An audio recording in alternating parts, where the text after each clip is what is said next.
Hello everyone, my name is Mariah. So you want to learn how to do some streaming? Do you want to stream your games online, share it with your friends and have fun? Well, I'm going to give you some advice and I'm going to teach you how to do that. Don't forget to like the video, don't forget to subscribe if you're new and comment below. I appreciate it.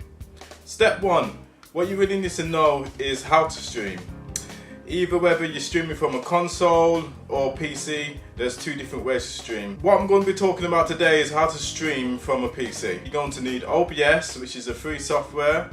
It's commercially used, everybody uses it on the streaming platform. And if you're wondering who's on the screen over there, that's my friend Crispy Plays. So if you haven't saw his channel and you like streaming, go and check out his channel. He's a friend of mine. He does streams with Plays Legend of Zelda, as you see there. It's live now, I watch it myself. On top of that, I tune into Nintendo Astic as well. He's one of my friends as well on YouTube. He currently is playing Super Mario Odyssey. So we've got two Nintendo streamers. If you haven't got a mic and you can't afford a mic, just go to Poundland and get a mic till you can invest in a proper mic, something like this.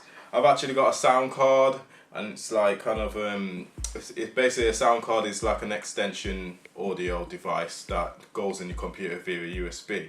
But you don't really necessarily need that to be a streamer. You can just use a normal headset that you can get from the dollar store or the pound store. Some knowledge before you start streaming: you need to check out your upload and download speeds. Bitrate is generally just the quality of the stream. 3000 to 4000 is a good bitrate for HD quality. To set up your streaming device, you'll have to go to your stream key, which is in the YouTube settings. I'll show it on the screen here. And then you'll have to copy the stream key and put it inside the OBS and select YouTube streaming, and then put your key in and then press apply and press done. If you want to stream from a console, you'll have to buy a capture card. From my personal experience, Elgato is the best capture card you can get. There's other capture cards, Ava Media and stuff like that, but it's better just to wait and invest in an Elgato capture card. They've got a different series now. Don't go for the 2.0 USB one. The reason why is because you'll get a lot of lag and a lot of slowness inside your streams, and you'll just get frustrated basically. Make sure it's got a USB 3.0 because that's better data transfer from your console to your computer. So the first thing you want to do is go to the plus button at the bottom. You got a selection of different type of captures. You can pick the display capture to capture display, game capture to capture the game, window capture to capture a window, just in case the game capture doesn't work. If the game capture is not working, just press Alt and enter, and it will put the game inside the window mode, where you can select the window from the drop list there, and it will pop up on the screen. Now you can adjust the window, do whatever you like with it. Grab the window from them little circle things and adjust the size by dragging it. On top of that, you can right click the window, which is this is the easiest method. So right click the window, go to transform and then fit to screen, and it will just fit to screen. That's the quickest and simplest way. Now it's time to add a webcam. So you go back to the plus button, then you go into window, capture device, and then from the window capture device, you go into device, then go down the drop list, find your webcam, click on your webcam, and there's me. Hello everybody. You can adjust the window of the webcam as well by just moving it by the little circles, just dragging it with your mouse, and then you've got a good size for yourself to fit in the corner for streaming. You can press the record button to record a video, press the stream button to stream. Let's go. Okay everyone, so this is some bonus footage on cropping the image, just in case let's say for example you got too much space here and you want to just crop your face in or something like that. I'm going to show you how to do it in a more precise way and a more advanced way. So what you want to do is hover your mouse over, and then you hold shift. So make sure you hold the shift button. Everybody seems to get, I don't know, some people just don't have the knack for this. I don't know why, but it's just how some people are. But so you hold the shift, and then either this one, or that circle, one of the circles. You hold shift, and then you hold the mouse at the same time, and then you move it. You see it's changing the shape of me. All right. If you're used to Photoshop, this should be easy for you. But if you're not used to Photoshop, and this is like kind of a new thing to you, you can just get used to it. So okay, I've changed the shape of that. I wouldn't advise you to like change the shape like that. I'd advise you to change the shape by grabbing the corner without shift, no shift, and just doing it like that if you want to change the shape. But for example, if I want to crop my face in, and I just want my face, I'd hold Alt and then grab a corner. This is what I would do, and just put it like that.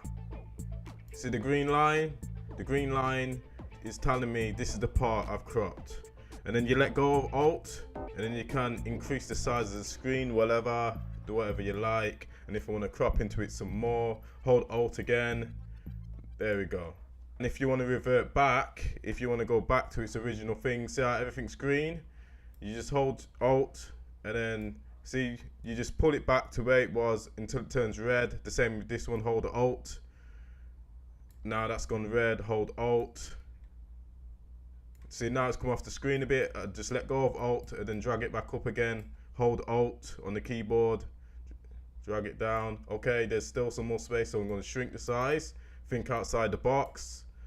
Some people don't think outside the box, so I'm telling you to think outside the box. Okay, there we go. Drag it down with Alt. Drag it down with Alt, and it's back to normal again. There we go. That's some extra footage. A lot of people don't tell you that in OBS, but I've told you that it's a little shortcut secret that you can't get anywhere else on, like, the option menu. Is kind of just a thing that you should just know. And if your recording quality is too soft and not sharp enough, you can enhance the recording quality by doing a few things. So you go into settings, then you go into output, then you go into recording, and then you go into bitrate, and then you set the bitrate to a higher bitrate. I have mine at 12 because it's really good quality, and on top of that, the file sizes are quite small as well. If you have this number way up high, like 50,000, it's going to take up all the room on your PC. If you have it way too low, like 2,500, it's going to take a little amount of space on your PC, but your quality is going to be crappy. So if you're just doing normal videos, have it about 5,000. If you're recording games or something and you want really good image quality, have it 12,000 for like good high definition. Remember, when you upload to YouTube, and make sure you got your video output set to MP4. MP4 is more user friendly and commercially friendly on different devices such as mobiles, uploading on the internet, etc. When communicating with your audience, always be nice and polite, and if you got rules inside your chat, you know, make sure that they know the rules, or put the rules in the description. No swearing, no screaming, no capitals, yada yada yada. And then also, if you need a little extra hand, you can turn people into moderators to help you. They're like little mini team members, like leaders of the chat. So if there's any abuse going on inside the chat, you know, the moderators will handle it. When you're setting up your streaming, make sure you got your tags all sorted. Go into advanced, that's what I generally go in. Make sure you got the right gaming. So when you go into the gaming part, when it says gaming, you just put in the game that you're playing, and then YouTube will get in its algorithm and it will recognize that as that game. As well, the tags help as well, and make sure you got your titles done properly. Thumbnails important. If you're struggling with thumbnails, go on Google, look for a thumbnail which is 1280 by 720, so 1280 x 720, because that's the thumbnail size that YouTube requires.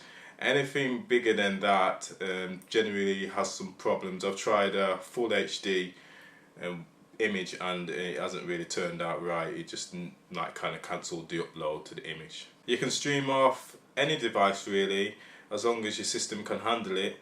I'd recommend you to get a graphics card for your system. If you've got a PC, try and get the latest graphics card that will handle it. If you can't get a graphics card and you haven't got the money for it, what you can do also is just stream games that are from, for example, a different era of gaming. It doesn't matter what you do, you can just stream a different type of game, you know, which has got a lower quality of graphic quality. Or if generally you just want to stream your face, you can just do that without buying a graphics card. Just remember with streaming, sometimes you won't get people coming in, sometimes you will be getting people coming in. Just be patient, you'll eventually have your audience. YouTube will recommend you and put you in the algorithm.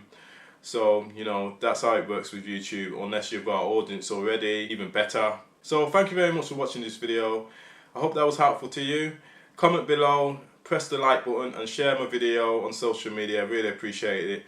Peace, family. If you need any more videos like this, just let me know. Thank you very much for watching.